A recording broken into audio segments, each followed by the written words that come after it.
reluctance, reluctance, reluctance. So, let's talk about the word reluctance. It's a noun, which means you can use it to identify something or someone. In common usage, reluctance refers to a feeling of unwillingness or hesitation in doing something, often because it seems unpleasant or difficult. For example, if someone says they have a reluctance to try new foods, it means they don't feel like eating them. Not because they're bad, but just because they're not familiar with them. It's different from being simply shy or hesitant. People who show reluctance are actually more likely to avoid the thing altogether, whereas those who are hesitant might still take a chance. A special note about this word is that it's often used to describe situations where someone is resisting an external pressure or expectation, like being asked to do something you don't really want to do, but you're not entirely opposed to it either. In those cases, reluctance can be a useful way to express that, "I'm not sure I'm up for this" feeling. The professor expressed her reluctance to change the exam date due to concerns it would cause students undue stress. In casual conversations, you might say, "I'm really reluctant to try skydiving. I don't know if I'm brave enough," to a friend who's planning a trip. In a business setting, the marketing team showed reluctance to adopt a new social media platform without seeing clear benefits in engagement metrics. So, you're trying to understand this concept that people sometimes feel when they're asked to do something they don't want to do, but they know they should? It's basically feeling hesitant or unwilling to take an action because it requires some effort or sacrifice. Imagine someone who loves eating out, but has to start cooking at home instead. They might feel like they have to give up something they enjoy, even though it's good for them in the long run. This feeling of hesitation is what we're getting at. It's not that people are completely opposed to the idea, but rather they're not sure if they're ready or willing to put in the work required to make a change. So-called, so-called, so-called.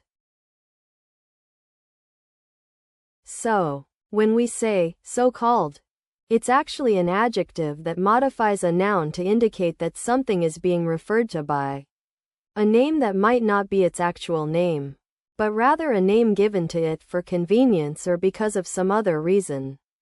For example, you might see a headline like, "So-called expert criticizes new study." Here, the word so-called is used to indicate that the person being referred to doesn't necessarily have expertise in the field, but rather is someone who has been labeled as an expert by others. This usage can be seen in various contexts, such as politics, media, and even everyday conversations where people might use it to express skepticism or irony. One special note about so-called is that it can also imply a sense of irony or sarcasm. So be careful when using it to avoid sounding too casual or flippant. When referring to a self-proclaimed expert in law, a formal tone might be used to express skepticism. As in, it's worth noting that the so-called guru of corporate law has been involved in several high-profile cases that have resulted in significant financial losses for his clients. In casual conversation, one might jokingly refer to an unimpressive athlete as a so-called professional, implying they don't quite live up to their title.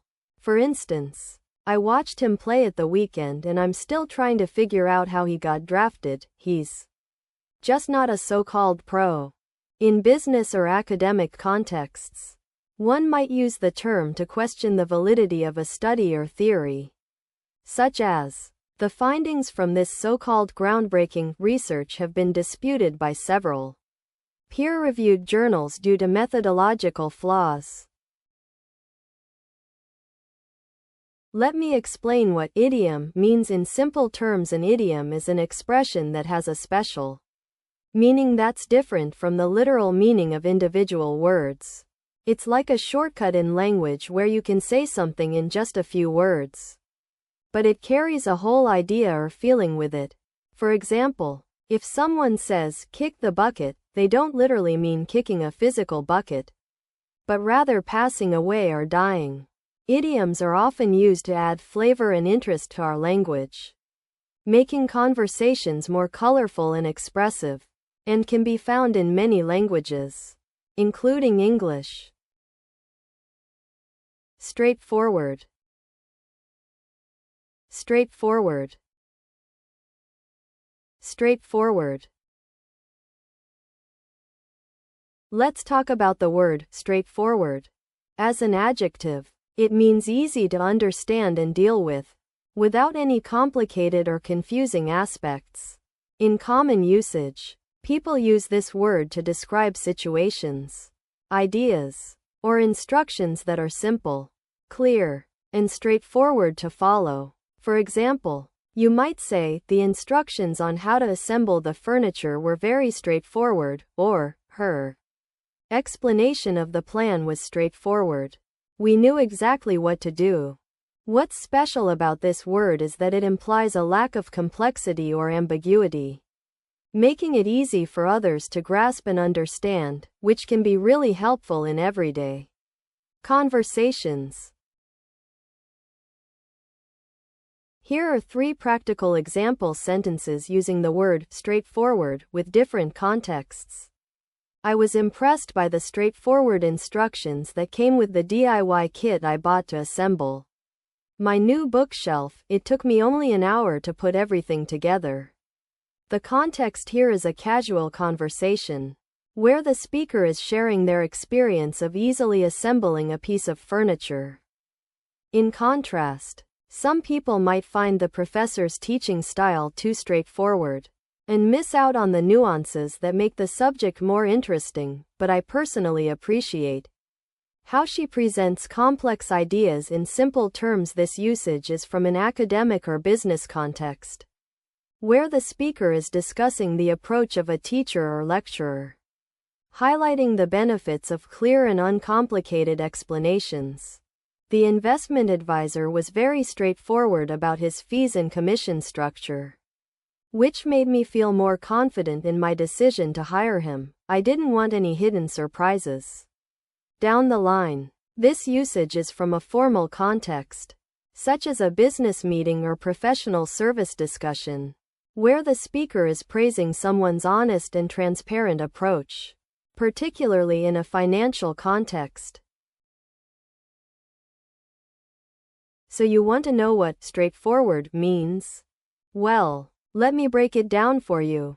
It basically describes something that is simple and easy to understand, without any confusion or complicated details.